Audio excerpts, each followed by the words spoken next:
and welcome to Assembly Audible. I'm Jennifer Pierce, host of our podcast and multimedia editor with Assembly Magazine. Today we're joined by Glenn Nausley, president of Promess.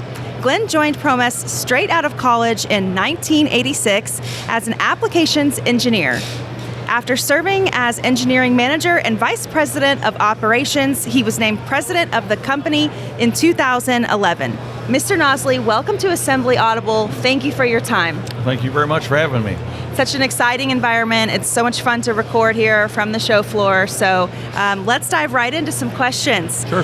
What are some of the trends you are seeing in manufacturing? You know, it hasn't changed a whole lot. It's really just kind of intensified. If right now a lot of people are having trouble finding the resources they need, the human resources, the talent they need. So we're finding a lot of our customers are looking at automation. They're looking at different technologies that will alleviate having to need as many people. And it's a little bit of a contradictory thing, because one of the other trends that we're seeing is people are looking for more flexibility in their processes, and they need more technology in their processes. So you have this growing level of complexity that their manufacturing processes that they need in order to make the precision parts that are needed right now. We're doing a lot of work in the electrical vehicle area.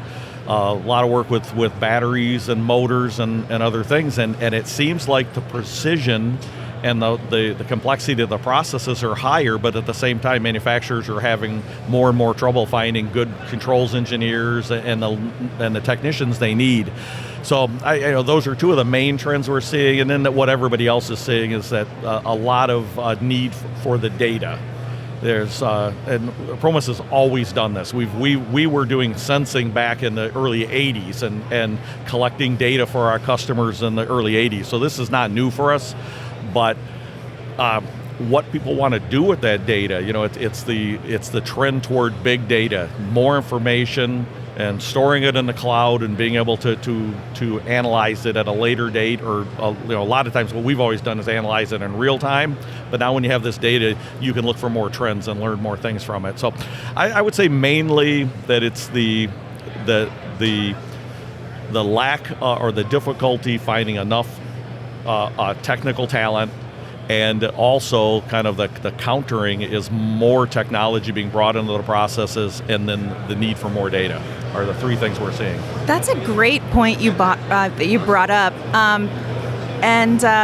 It hadn't actually occurred to me, but it's a good point, because I hear people saying, okay, there's the labor shortage, but then you also hear people saying that more things are becoming automated. Is that a correct observation? Yes, absolutely. So then it's like you're saying, it kind of makes you wonder, like, how do those two things connect? If they're automating more, then why is the labor shortage such a huge problem? Yeah, a lot of times what automation does for you, and also the higher level of technology, because technology is growing at such a fast pace that you may need less people who are actually working on the assembly lines and like actually putting things together because of the automation. But you need more engineering talent and more technician talent to keep that automation running and being able to maintain it and make changes to it and so on. Problem solve. Yeah, problem solve, exactly. So the need for controls engineers and electrical technicians and mechanical technicians and these types of people, they become more and more valuable, and there's a shortage of them, quite honestly. So it's and it's again, it's the use of the higher technology and the automation is growing exponentially, while you have a shortage of people who can actually deal with the stuff. Interesting. Okay, so we had this question scheduled, but it was going to be my follow-up question anyways. How is Promess addressing those trends, and how does it affect your business? It really is in our wheelhouse, which is one of the strengths we have in the industry. Is Promess's philosophy for years has been, what we do is we make electromechanical presses and torque systems, and we're involved in servo-controlled systems that have sensing built into it. What we've always done is, in the old days when somebody was pressing a part in with an arbor press, doing it manually, the operator could feel what was going on in his shoulder. He could tell his shoulder was the sensor. He could tell whether he's making a good or bad part. And then you went to hydraulics and you hit the palm button or the two-handed anti-tie-down buttons to say go, and you press the part, but you don't know whether you're making a good part or not. So Promess's initial mission in the industry was to give machines feeling, to be able to understand what's happening during the process and kind of replace that craftsman's shoulder to say whether it's a good or bad part. So, but our goal was that you shouldn't have to be a controls engineer to set this stuff up. And that may not be true. Maybe you need to be a controls engineer to set it up, but you don't have to be a controls engineer to maintain it and use it. Well, what we're doing now is we're taking that next step. That we've always tried to make our systems easy to maintain and use. Now we try to make our systems easy to implement also. So it really is something that the industry has to move toward, because machinery and technology, if you're looking at like Promess, our press fit systems, or if you're looking at vision or leak testing or other things, the technologies have grown to a level nobody can be expert at all of that. So the integrators or the suppliers of the technology have to be the experts, and they have to package the technology in a way that a general technician can implement it and maintain it and use it. And a lot of this technology came out of labs where you had PhDs working on it, but we don't have PhDs on the shop floor. When you're using it in mass processes where you have hundreds of them on a plant floor, and 2 o'clock in the morning a machine goes down and a poor technician opens the panel and he's got to figure out what's wrong with it. It can't be that he has, there's no way he can know all of this technology. That person has to be able to go in there, and the machinery has to be easy enough to use. So it's always been one of Promess's missions, but we're really building on that even more. So what is the word for that? Is that called an interface? When people are interacting with the machine like you just described? Yes. The interface and the computer technology that you have right now is a big part of that, because you can have inside the box, there's lots of complex stuff going on, but the interface that the operator and the person who is installing the equipment, maintaining it and using it, the interface they're using has to be very simple. And because a shop floor, they don't have the time to become an expert in every one of these technologies which they use, so the technologies have to be simplified. And some integrators do, or some, I shouldn't say integrators, some manufacturers of these technologies do a very good job of doing that, and other ones don't. We feel at Promess that we do a very good job of it and have always done that, but we had always focused on making our systems easy to use and easy to maintain to a level, but not necessarily maybe easy to integrate. Well, our new systems are all three: easy to integrate, easy to maintain, easy to use, because we recognize that if we're going to continue to add technology, we have to make that technology usable. Yeah, for sure. That's great. I don't know, I just had some light bulb moments. I see a bright future, and I'm sure everything's great now, but I think it's going to be so interesting to see the trajectory of where things go in this industry in the next few years. Yeah, it is. I'm a huge advocate of manufacturing and a huge advocate of, Promess is very involved with we have an internship program, an apprenticeship program. We're involved with a program called Digital Divas, which tries to get young girls involved in STEM technologies. So we try to push technology and manufacturing at every chance we have, because this great standard of living, which we're lucky enough to live, where we don't worry about staying warm at night, and and this is because of our manufacturing talent and skills we have in the world today. Human beings need things to survive. Yes. And it's our industry that makes those things we need. It's so true. I think so it is exciting. It is exciting, and we can take those things for granted so easily. Absolutely. And a lot of people, truly just don't, me included, don't know where things come from. Yeah.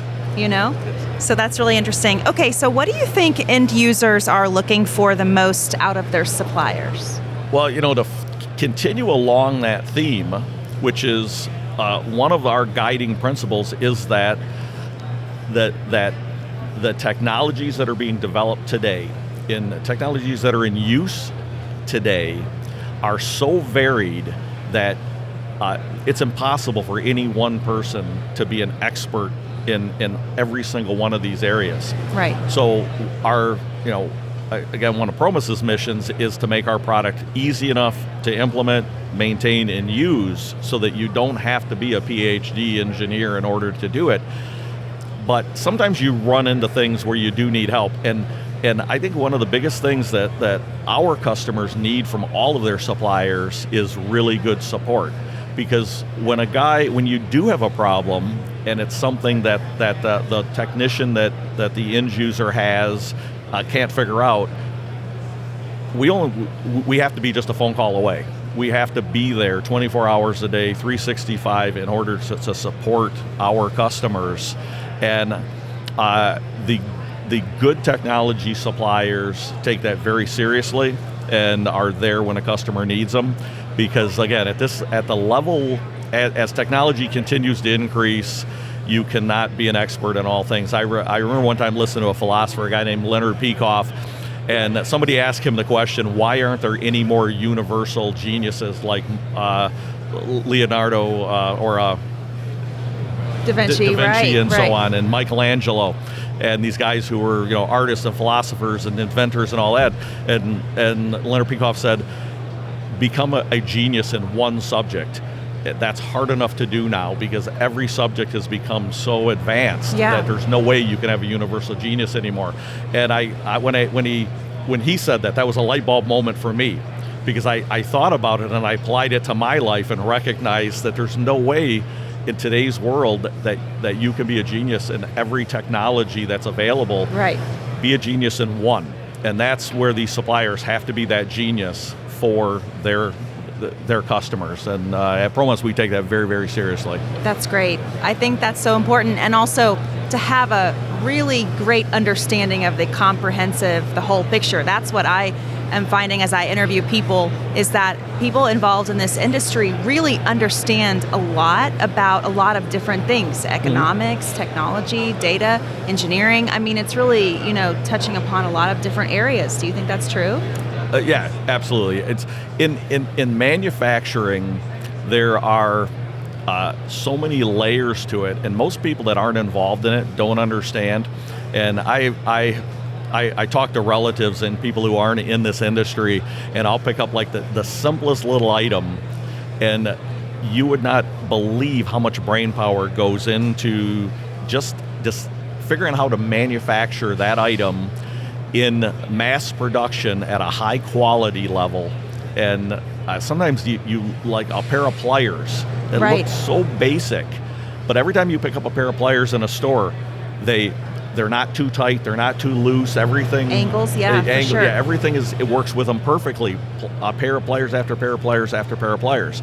Well, we get involved in putting them together, and it's crazy the technology that's used to make a simple pair of pliers. Well, now you're talking about electric vehicles and stuff. The technology to make a vehicle as great as our vehicles are now. I mean, I'm old enough to remember when you had to change wheel bearings every 30,000 miles, and maintenance on a car. If you had 100,000 miles out of a car, that was a good thing. That was great. Now, if I have to do maintenance before 100,000 miles, I'm disappointed. So, well, I understand that I know that you are a big supporter of assembly, and I would like to thank you for that. And I understand you've been showing or exhibiting at the assembly show for a long time. Yes, actually, we're a charter member. We were involved in the very first assembly show. In fact, Bill Dio, who is our main contact, a really good friend of ours with assembly, and I believe the assembly show was actually his idea. I think he was one of the driving forces, if not the driving force behind it.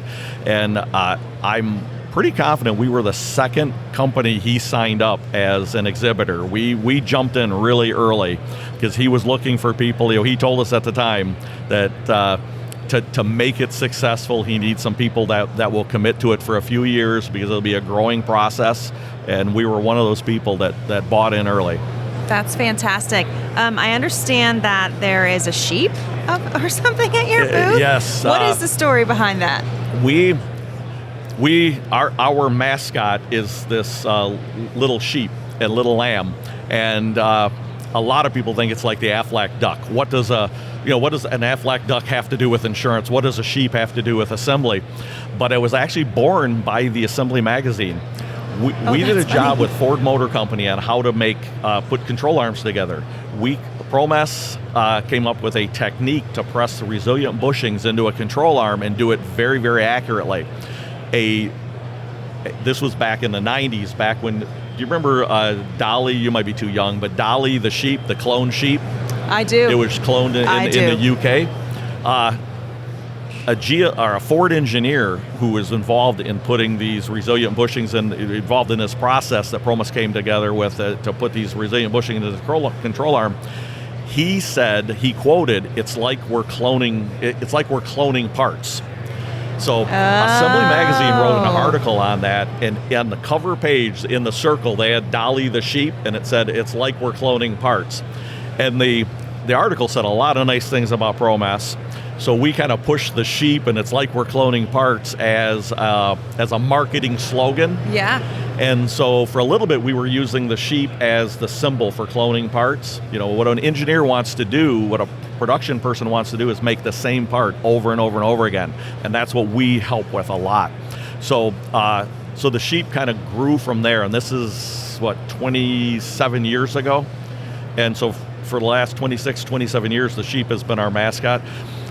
If you go to our booth and ask, half of our employees don't know that story, but that is where the sheep came from. Yeah. Absolutely. Well, thank you so much. And sort of circling back to Promess, what do you see for the future of the company, or what's on your radar right now? We are continuing to do what we've always done, and what we're really good at is adding sensing into processes, using feedback from the process in real time to improve the process.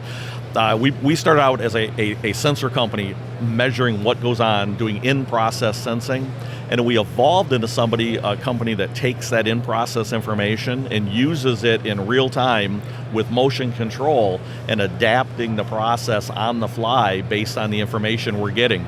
And so we're still continuing to grow that and improve that.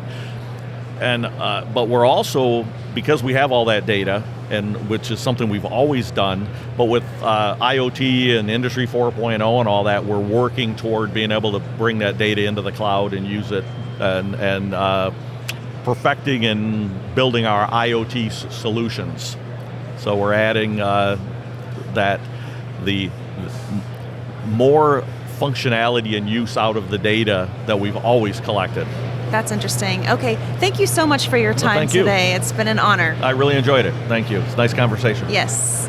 For more insights on assembling discrete parts into finished products and the people behind it all, visit our website, assemblymag.com, and be sure to subscribe to the podcast to keep up with our latest episodes. We're also on LinkedIn, Twitter, Facebook, and YouTube, so we invite you to follow us there too. This has been Assembly Audible. Thanks for listening.